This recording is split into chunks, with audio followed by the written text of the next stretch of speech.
Bom, fala pessoal, boa noite. Me chamo Vitor Santos, uma apresentação internacional. Então, simplesmente eu vou falar sobre o Swift Vai, não vou falar sobre o Mundial, mas tem muitas interações que a gente implementou desde quando tudo era mato, né, há 5 anos atrás. Então, eu trouxe um pouquinho do histórico de evolução do nosso processo de release, processo de pipeline, essa parte de DevOps que eu sou bastante interessado nisso e movimento bastante esse tipo de coisa por aqui. Bom, acho que ficou meio, né? Mas porque é um processo de release, né? Então, sabe o quão complexo é pegar tudo que todo mundo desenvolve no dia a dia, colocar dentro de um app, e subir para os clientes sem que haja nem não tenha erro, não tenha alguma coisa que tem que melhorar, algum problema, algum ajuste. Então, basicamente, um conjunto de tarefas que precisam ser executadas para garantir qualidade, segurança e confiabilidade, né? Chegar na loja e chegar para os clientes. Beleza, eu volto lá para o começo, como eu falei. Basicamente, todo mundo no dia a dia precisa incluir um trecho de código, né? Seja nas suas squad, seja no projeto pessoal, mas trazendo para o contexto do Bamboo Pan, né? A gente tem eles quinzenais, né? Então, a cada 15 dias aí a gente tem processos de colocar código no app, né? Então, a gente tem em média aí de 25 a 60 pull requests aí por release. Às vezes tem alguns regulatórios do ACM que a gente procura blindar uma release para que não tenha essa quantidade de pull requests, até mesmo para evitar problemas em produção. Mas, em média, é isso aí. Né? Então, a gente percebe o tanto que é complexo manter a qualidade, né, e ter algo seguro, né, e pronto para entregar para o cliente com a quantidade de coisas entrando a cada quinzena no aplicativo. Né? E aí, bem no início, a gente, há 5 anos atrás, como a Ale falou, a gente era uma app totalmente em Swift, né, que usava algumas bibliotecas de Objective-C, principalmente bibliotecas de segurança. A gente tinha um processo de build totalmente manual, né? A gente o dev ia lá, rodava, fazia o archive, fazia o upload manual, e aqui a gente ainda trabalha com processo de obfuscação, né, de código. Aí o cara fazia esse processo na sua máquina, então ficava bem oneroso para uma pessoa só, e até pela quantidade de coisas que entravam no web, né? Então, isso aí acabava trazendo uma responsabilidade muito grande para uma só pessoa, ou um só time, né? Que eu tinha que pegar uma época que a gente fazia meio que um rodízio, cada squad, a cada release, pegava esse processo de, de pull request, fazer pull de review, esse tipo de coisa. E aí, a cada ano que se passava, a quantidade de dias ia crescendo mais e mais e mais. Então, começou a ficar meio que insustentável uma pessoa ou um grupo tomar de conta de vários PRs entrando no código e sempre o processo coerente ou o processo correto ali, digamos, de passo a passo para garantir alguma qualidade. Né? E aí, para garantir isso, a gente usa a Azure Pipelines, não sei quem conhece, né? Não sei se é tão comum no ambiente de trabalho de vocês, mas aqui, desde o início, a gente usou a Azure Pipelines, até porque aqui a gente tem a Microsoft como parceira, então a gente usa bastante a Azure Pipelines. Então, lá, para quem não conhece, tem o Visual Studio Team Service, que é o VSTS, né? Basicamente é um conjunto de ferramentas, desde ferramentas de Kanban, de ferramentas ágeis, de versionamento de código, tudo isso um pouquinho diferente, né, do GitHub e do GitLab, mas que faz praticamente a mesma coisa. É basicamente questão de costume, né? Ah, e aí, por a gente ter algumas licenças corporativas, a gente acabou aproveitando o que a Azure Pipelines tinha lá de máquinas, né? Então, a princípio, ó, no início, a gente conseguiu 3 macOS, né? Esses Macs são um Intel x86, tinha 14 GB de RAM e 14 GB de SSD.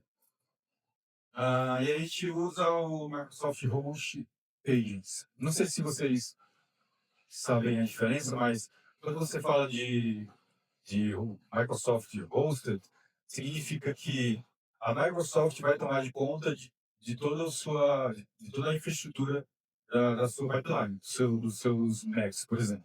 Ou seja, cada build, aquela máquina ela é botada do zero, né? Então, ela é botada do zero, então imagina que você tem que instalar tudo até deixar pronto para poder buildar o seu projeto, né? Eu vou falar mais para frente, isso tem uma consequência.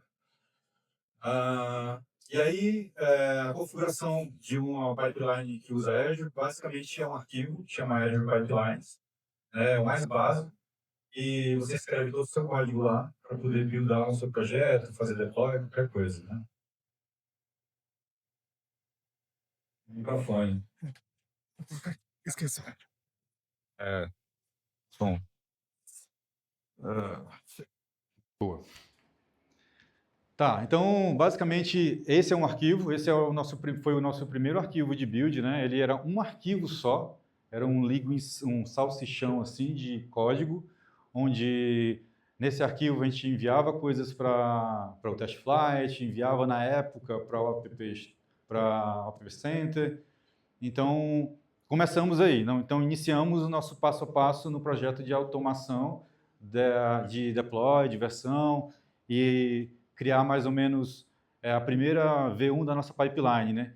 Que basicamente a gente conseguiu com essa V1 o build, né? Automatizar análise de PRs com um build, lint de código, automação de code review usando o Danger, né? Acho que boa parte de quem é dev iOS conhece o Danger aí para automação de code review ou cultura, né, de time também.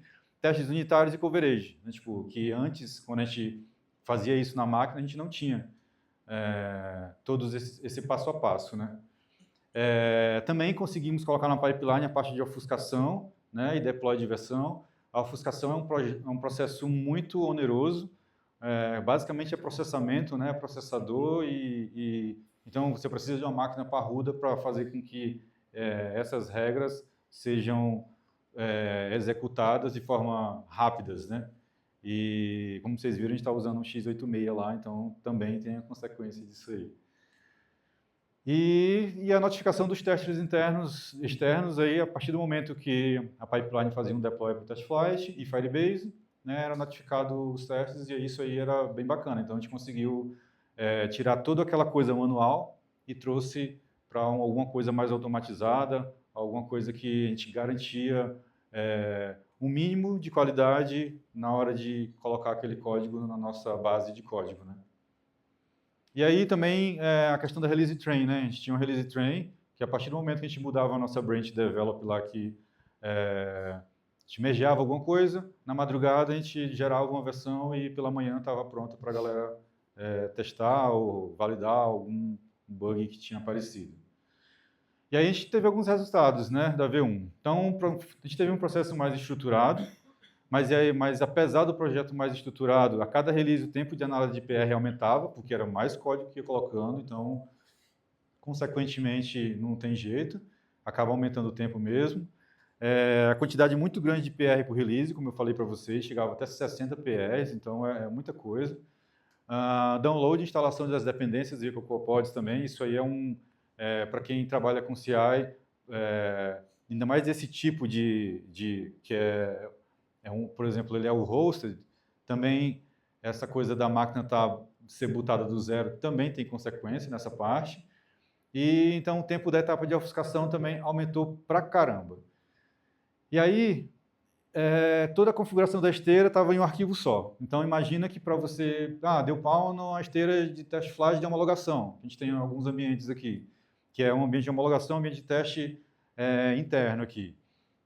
Mas aí precisa ajustar a pipeline de produção. Precisa ajustar a de pull requests. Precisa ajustar a de Firebase. Então, era tudo num arquivo só e era muito trabalhoso fazer isso. E tinha que ter muito cuidado, porque qualquer coisa quebrava todas as pipelines.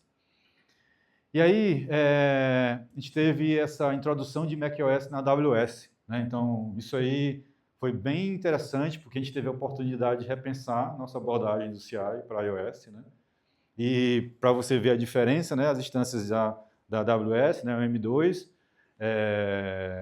de Mac lá na EC2, elas são montadas em hardware de Mac Mini 2023, um processador M2, chip da Apple, são 8 núcleos de CPU, 10 núcleos de GPU, 24 GB de RAM, e aí só maravilhas, né? Só não é muito maravilha o custo mensal, mas a gente levando em consideração, e é o que eu vou mostrar aqui, o tempo das coisas, né? Acaba que vale muito a pena.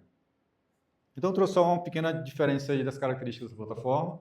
Então, o boot da máquina aí na Azure Pipelines tem, e lá na EC2, lá usando os Macs, a gente não tem.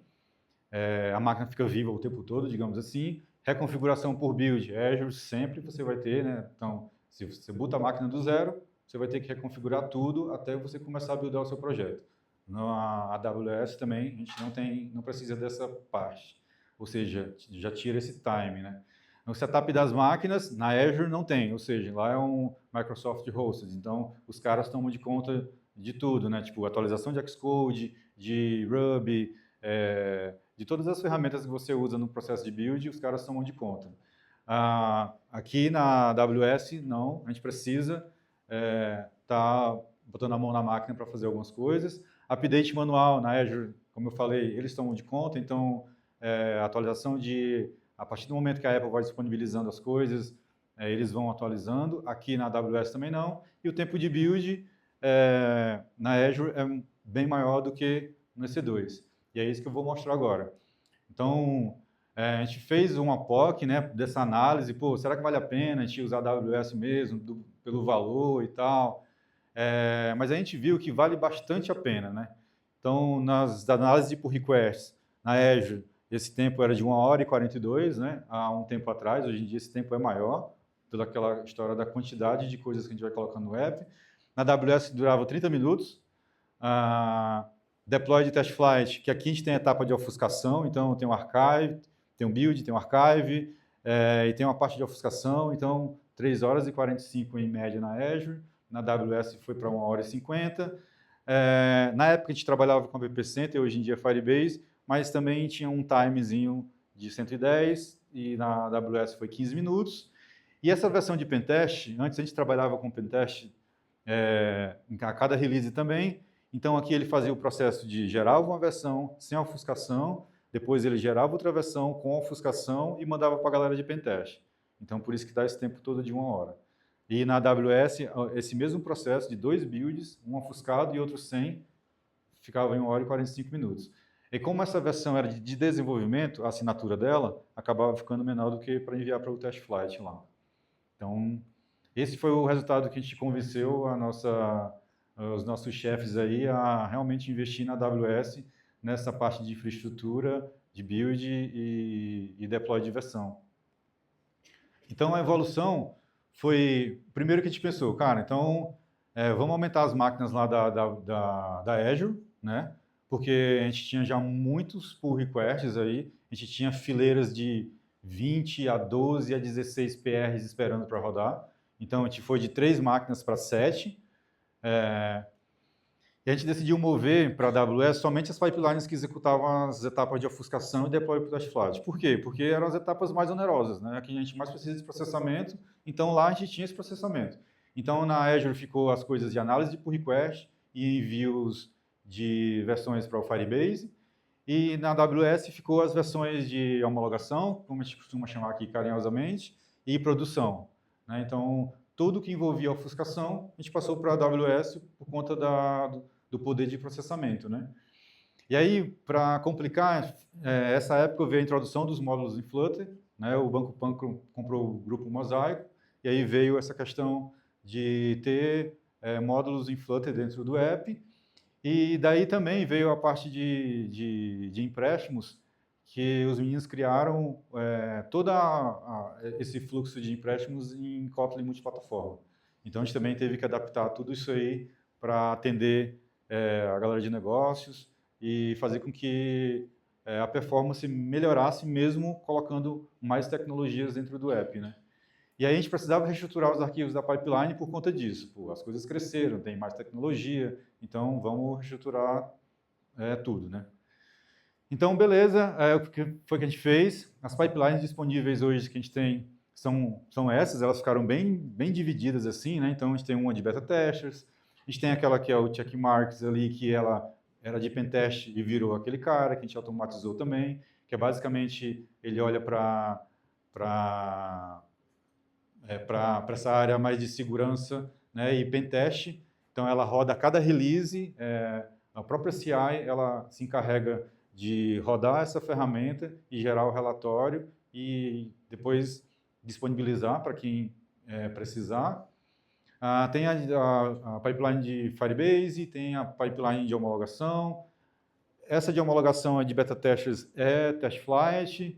Tem as de pull request, né, que são sempre, quando alguém abre um PR para develop, ela vai trigar e vai fazer toda aquela análise, rodar, buildar, rodar o cover, automação de código, automação de code review, ela vai rodar executar Sonar, ela vai fazer muitos passos ali, vários passo a passo para poder garantir uma qualidade. Tem a release train, e aqui tem também a parte que a gente faz o scan da develop lá para o Sonar, né? Então, em tempos, a pipeline vê o que tem de issue lá no Sonar para os times irem lá e atacar para garantir ainda mais essa qualidade e diminuir, né, essa quantidade de issues. E aqui essa versão ela é sem distribuição, ou seja, isso aqui é mais para teste interno. A gente quer testar uma versão em produção, alguma coisa, a gente consegue adicionar e-mails lá e as pessoas específicas testarem alguma funcionalidade específica antes de ir para a produção ou cair na mão do cliente. E aí, basicamente, o que acontece? A reestruturação dessa pipeline foi basicamente isso. Então, cada arquivo daquele é uma pipeline, ou seja, ela faz um conjunto de passos. Esses passos são os steps. Então, se você olhar aqui, para cada script você tem um step diferente, né? Um archive, um build para teste unitário, um build de device lá na Azure, o cache do CocoaPods, enfim, tem um passo a passo para cada pipeline, que ela fica mais ou menos assim, né? Então, em vez de ter aquele linguição, eu tenho o passo a passo do build, né? Então, eu posso vir especificamente nesse cara aqui do archive lá e ajustar, e não preciso sair ajustando em todos os lugares. Então, eu ajusto em um lugar e reflete em todos, né? Então, é bem mais simples, é bem mais fácil de entender, é bem mais fácil de dar manutenção ou adicionar alguma coisa, se for o caso, né? E aí a nossa arquitetura atual ficou assim, né? Hoje em dia a gente tem uma arquitetura mesmo de DevOps aqui no banco, né? Isso envolve várias áreas. Até a gente chegar aqui, a gente envolveu a galera de plataforma, a galera de segurança, a galera do próprio banco digital aqui, né? Então, basicamente, ali eu tenho minhas máquinas na Azure, né? Essas máquinas, como a gente usa o VSTS, então, a partir do momento que você abre um pull request lá, se for para o test flight, né, coisas de homologação ou produção, ele vai trigar a uma máquina lá na AWS. Essa máquina, depois que ela termina, ela manda para o test flight e ela está monitorada de acordo com os padrões de segurança do banco. Então, isso aqui, o CrowdStrike, o Splunk, o Qualys e o CloudWatch são tudo ferramentas de segurança do time de segurança. Então, eles estão de olho nessa máquina o tempo todo. Então, a gente passou por um processo o fórum de arquitetura, até conseguir deixar isso tudo ok. Então, a gente criou todo esse ambiente, né? Aqui a gente tem duas máquinas que elas rodam em paralelo, é suficiente para a gente por enquanto, então eu posso gerar duas versões aqui rapidamente, né? E lá ficam o que eu falei, ficam as pipelines para pull request e distribuição no Firebase. E eu acho que é isso. Então, desde o começo que a gente rodava tudo na mão, hoje em dia a gente transformou em 5 anos, a gente foi atrás, viu o tanto de melhoria, viu o tanto de qualidade que a gente poderia trazer e um processo mais conciso, né, de release, tanto na parte de negócios, como na parte de tecnologia, como para a gente, no dia a dia, né, que dá facilidade para entregar para o nosso cliente, né, apps mais seguros, apps com mais qualidade. Bom, Eu acho que... Acho que é aqui. Bom, é sobre mim, né? Eu deixei para o final. Eu sou o Douglas Taquari, sou piauiense aspirante a surfista, né? Mudei para a praia para aprender a surfar. Também tenho 11 anos de iOS aí, como o Ale. E também tenho 5 anos de banco, que acho que a gente entrou todo mundo junto, na época que tudo era mato, como eu falei. E, bom, assim, eu não poderia deixar de agradecer, primeiro ao Cícero e ao Caio, que eles, em nome do Banco Pan, né, eles também viabilizaram isso aqui, junto com os meninos do BTG, o Gabriel Serapião, o Bruno Santoro, o Ricardo também, que são do BTG Pactual. Sem a Letícia, vocês não teriam comido esses hambúrgueres aí, bebido coca e batata frita, e foi ela que reservou esse espaço aqui para a gente. E o Maurício, a comunidade iOS também, né? Que eu também, como Maurício, eu sou grato à comunidade, porque hoje em dia eu estou onde eu estou, aprendi, vim do Piauí, deixei de cortar cana, vim para cá por conta, né, do iOS. Então, é mais do que justo eu agradecer a presença de vocês aí, e valeu demais. E eu acho que é isso. Temos vagas, né? Quem quiser vir trabalhar com a gente e experimentar essa sensação de trabalhar com esse monte de tecnologia, só vir que a gente está esperando. Valeu.